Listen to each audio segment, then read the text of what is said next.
آج کے ایپیسوڈ کے آغاز میں ہی ہم لوگوں کو سلطان معظم اور امیر ملا فندی دکھائے جاتے ہیں جو کہ مسجد اقصی میں لگائے جانے والے ممبر کے اوپر کام کر رہے ہوتے ہیں کہ اچانک سے سلطان معظم اس ممبر کی طرف دیکھنا شروع کر دیتے ہیں۔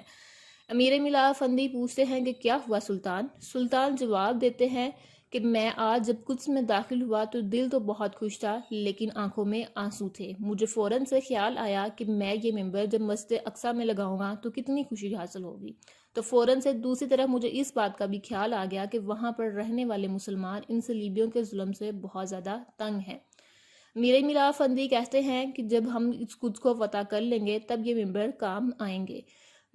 سلطان معظم کہتے ہیں کہ مجھے ابھی بہت زیادہ کام کرنا باقی ہے، ابھی ان مظلوموں کو ان ظالم کے ہاتھوں سے چھڑوانا باقی ہے۔ جب ہم قدس کو فتح کر لیں گے تو اس طرح کے 1000 ممبر بھی بنا دیں گے، وہ بھی کم پڑ جائیں گے۔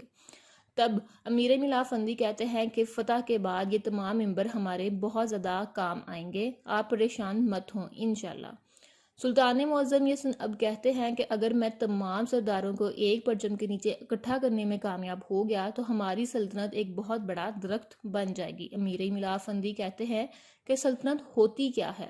سلطان ہنستے ہوئے جواب دیتے ہیں کہ سلطنت ایک ایسا سایہ دار درخت ہوتی ہے جس کی جڑیں انصاف پر قائم ہوتی ہیں، شاخوں میں برکت ہوتی ہے اور اس کے سائے تلے ہم لوگ اطمینان حاصل کر سکتے ہیں۔ میری اس سلطنت کا مقصد یہ ہے کہ اس عظیم الشان درخت کے نیچے ساری دنیا کے مسلمان اکٹھا ہو سکے اور اطمینان، سکون اور برکت حاصل کر سکے، جسے سن میرے ملا فندی تو بہت زیادہ خوش ہو جاتے ہیں اور اپنا کام کرنا شروع کر دیتے ہیں۔ اتنے میں ہی وہاں پر ایک امیر آ جاتا ہے جو کہ آ کر بتاتا ہے کہ سلطان معظم حاجی اپنے حج کے راستے پر جانے سے پہلے آپ سے ملاقات کے منتظر ہے۔ یہ سنتے ہی سلطان کہتے ہیں کہ امیر ملا حضرت، میں اپنے ہاتھوں کو کچھ کام میں لانا چاہتا تھا اور اس وجہ سے میں نے یہ چمچ اپنے ہاتھ سے بنائے ہیں، میں چاہتا ہوں ان کو بازار میں فروخت کیا جائے اور اس سے جو بھی ہمیں منافع حاصل ہو سکے وہ یتیموں اور مسکینوں میں بانٹ دیا جائے تاکہ کچھ دعائیں ہمیں حاصل ہو سکے۔ اس طریقے سے حاجیوں کے راستے کے لیے کچھ صدقہ بھی ادا ہو جائے گا کہ اتنے میں ہی دوسری طرف کاریگر دکھایا جاتا ہے جو کہ کیپریال کے محل کے اندر داخل ہو چکا ہوتا ہے کہ اچانک سے پیچھے سے وکٹوریا بھی آ جاتی ہے۔ وہ جیسے ہی اپنی تلوار نکال کر پیچھے دیکھتا ہے تو وکٹوریا کو دیکھ کر کہتا ہے کہ میرے تخت پر اپنی تلوار بس شیر دل لوگ ہی رکھ سکتے ہیں۔ وکٹوریا یہ بات کہتی ہے تمہارا نہیں بلکہ یہ کیپریال کا تخت ہے، تم اس تخت کے اوپر اس وقت تک نہیں بیٹھ سکتے جب تک تم کیپریال کا انتقام نہیں لے سکتے۔ کیپریال کے قاتل صلاح الدین سے ابھی تک تم کچھ بھی حاصل نہیں کر پائے۔ یہ سن کریگر کہتا ہے کہ یہ سب کچھ تمہارے بھائی شہنشاہ کی وجہ سے ہوا ہے۔ حاجیوں کا راستہ زنگیوں کے لیے قیمتی ترین چیز تھی جو کہ اسے دیکھ کر وہ اب خالی ہاتھ رہ چکا ہے۔ یہ سن وکٹوریا غصے کے ساتھ کہتی ہے تو پھر کیا ہوا، جاؤ واپس لے لو، حاجیوں کے راستے کو خون سے بھر دو، ہم اپنے ساتھ کیے گئے عمل کو کیا ایک کاغذ کی وجہ سے بھول جائیں گے؟ شہنشاہ نے اپنا ہاتھ حاجیوں کے راستے سے ہٹا لیا ہے لیکن تم کسی کے ماتحت نہیں ہو، حاجیوں کے راستے پر حملے کے لیے اب کوئی بھی رکاوٹ باقی نہیں ہے۔ جس کے بعد وہ تلوار نکالتی ہے جو کہ کیپریال نے بنائی تھی۔ وکٹوریا کہتی ہے کہ یہ تلوار میرے لیے کیپریال نے بنائی تھی، اگر تم اس کے تخت پر بیٹھنا چاہتے ہو تو جاؤ پہلے اس کا انتقام لو اور اپنی مہارت دکھاؤ، اور گیبریال کے لیے اور اپنے لیے اب تم خون بہاؤ گے۔ کہ دوسری طرف تمام سردار محل کے اندر اکٹھے ہوتے ہیں جہاں پر ایک بچی بار بار کھیل رہی ہوتی ہے کہ اس کے بابا اس کو کہتے ہیں کہ رک جاؤ بیٹی، سلطان آنے والے ہیں، کہ اچانک سے اتنی ہی سنا میں سلطان بھی وہاں پر آ جاتے ہیں اور وہ بچی سلطان کے ساتھ ٹکرا جاتی ہے۔ سلطان اس بچی کو دیکھتے ہی کہتے ہیں ماشاءاللہ بہت پیاری بچی ہے، میں بھی کہوں کہ آج ہمارا محل اتنا چمک کیوں رہا ہے، اب پتہ چلا کہ اس بچی کی وجہ سے ہے۔ ملکہ خاتون بھی کہتی ہے کہ ماشاءاللہ بہت پیاری بچی ہے، اللہ تعالیٰ اس کی لمبی عمر کرے۔ یہ سنتے ہی امیر شیر کو بتاتا ہے کہ یہ تمام سرداران ان حاجیوں کے سربراہان ہیں جو کہ حج کے لیے جانے والے ہیں، تمام لوگ جو کہ حج پہ جا رہے ہیں وہ باہر قافلہ آپ کا انتظار کر رہا ہے۔ یہ سن سلطان معظم تمام سرداران کی طرف منہ کرتے ہوئے کہتے ہیں کہ حاجیوں کا راستے کی حفاظت اب ہماری ذمہ داری ہے، پاک سرزمین کے اوپر انشاءاللہ ہم لوگ صحیح سلامت پہنچیں گے، اور وہاں پر پہنچتے ہی تمام لوگ میرا بھی سلام عرض کیجیے گا۔